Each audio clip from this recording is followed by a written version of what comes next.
Remember, to transform rational equations into quadratic equations, we need to do first multiply both sides of the equation by the LCD or the least common denominator.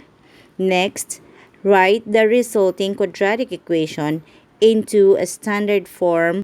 Then lastly, to solve for the solutions of the equation, you may use factoring, completing the square, extracting square roots, and quadratic formula.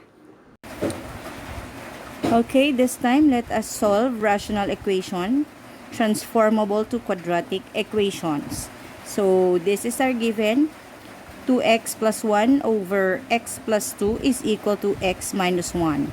Okay, to be able to remove the denominator of this fraction, we are going to multiply both sides with that denominator.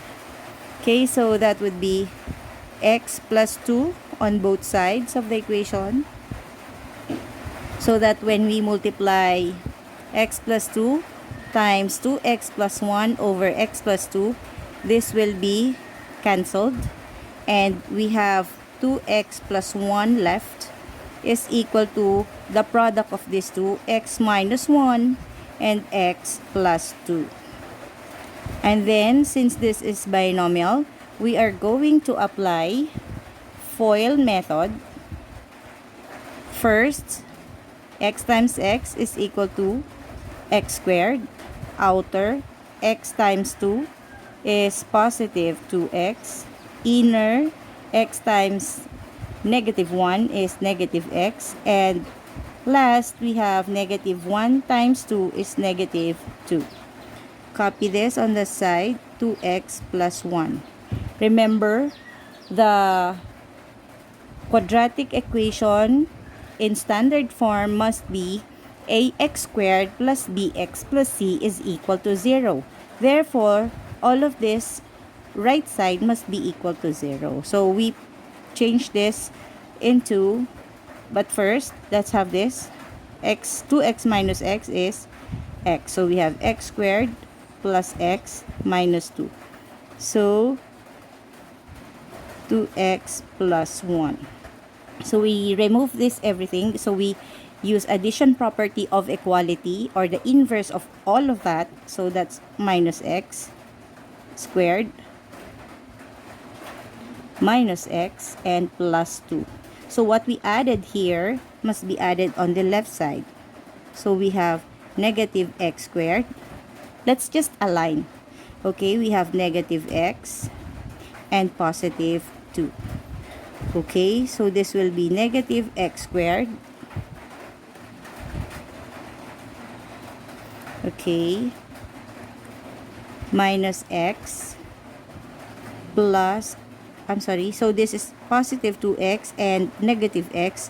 When we add, the answer is positive x. 1 plus 2 is equal to 3 is equal to 0.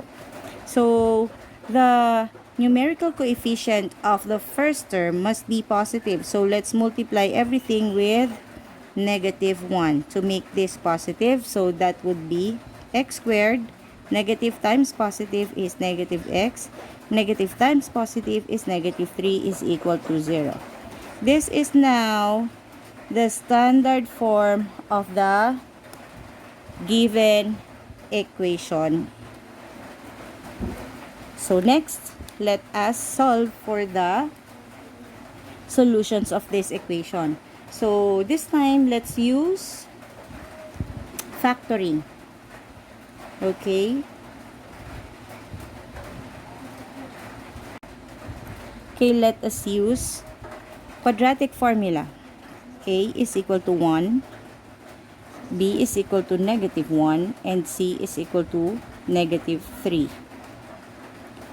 Formula, x is equal to negative b plus and minus the square root of b squared minus 4ac over 2a. Okay. Okay, so let's have value of b is negative 1 plus and minus the square root of negative 1 squared minus 4, the value of A and the value of C, over 2 times A is 1. Okay, so we have negative and negative makes positive 1, plus and minus 1 squared, negative 1 squared is 1, negative times positive, negative, negative times negative makes it positive, 4 times 1, 4 times 3 is 12, over 2a, over 2. Then we simplify, so x now is equal to 1 plus and minus the square root of 13 over 2. So to find the solutions of this, now x is equal to 1 plus the square root of 13 over 2, and the other one is x is equal to 1 minus square root of 13 over 2. These are now the two solutions of our quadratic equation from the rational equation a while ago. Okay, let's solve this one. Rational equation into, we're going to transform this into quadratic equation. So first is we multiply this denominators with the factors x plus 4 and x minus 1 on both sides of the equation. Okay, so that when we multiply this two factor to this one, the answer is 2x times x minus 1. And if we multiply these two factors to this one, what do we have? So this will be cancelled, so we have left as 3 times x plus 4.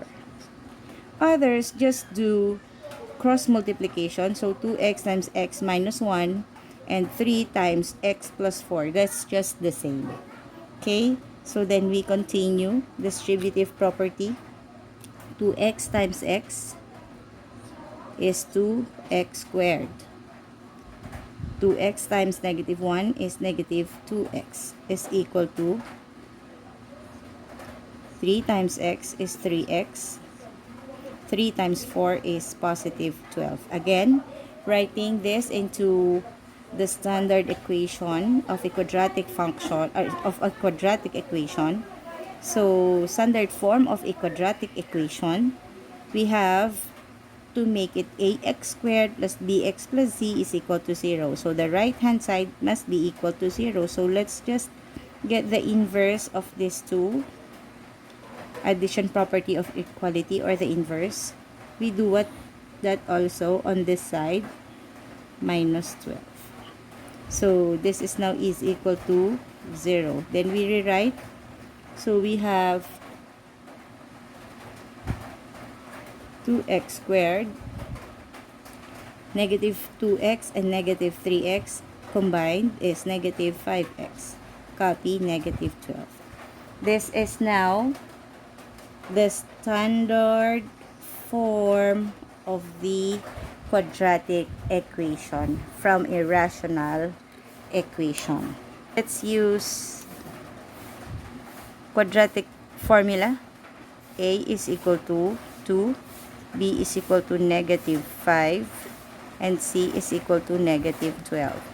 Our formula is equal to negative b plus and minus the square root of b squared minus 4ac over 2a, and then we substitute each values to the given variable.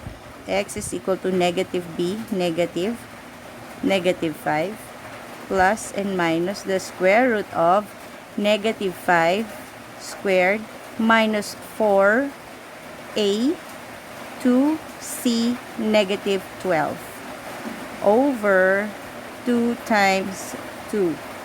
So we now have negative and negative becomes positive 5 plus and minus The squared of negative 5, 25. Negative times positive is negative times negative is positive. 2 times 4 is 8. 8 times 12 is 96. Over 4. Simplify. 5 plus and minus the square root of 25 plus 96 is 121 over 4. So, now we have 2. X is equal to 5 plus and minus the square root of 121 is 11 over 4. Now, let's solve this separately. Here, we have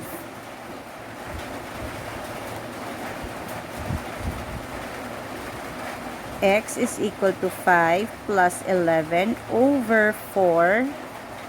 And the next one is 5 minus 11 over 4. So, what is 5 plus 11? Is 16 over 4 or 4.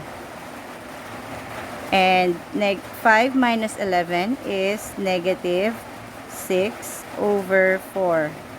Lowest term of 6 over 4, we have negative 3 halves. So, the two factors are the two roots of this equation